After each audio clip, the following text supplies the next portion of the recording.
ошол менен бирге эле ошол ала кыз алага чыггандан кийин ошол 3 этапка бөлүнөт экен.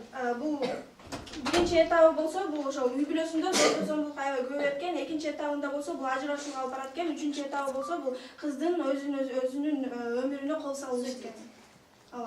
Андан сырткары бул ошол эң акыркы ушул 5 жыл аралыгында 2013 жылы 19 учур катталыптыр. Ал эми 2017 жылы 34 учур катталыптыр. Ал эми 2018 жылдын 28 майында ушул биздин Чырактай кызыбыз Бурулайдын өлүмү.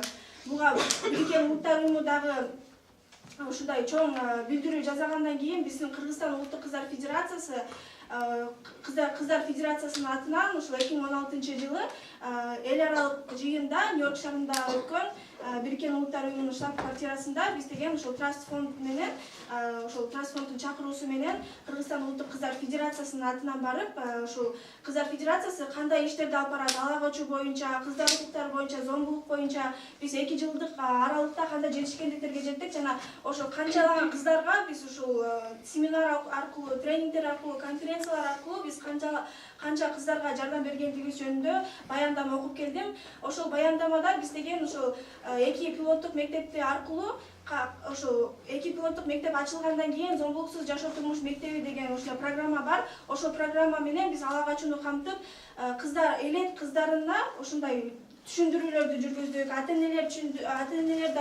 Ата-энелерге дагы тренингдер өтүлдү, семинарлар өтүлдү, мугалимдер да семинарлар өтүштү. Биз ошону Бириккен Улуттар уюмунда баяндамада айтып бердик.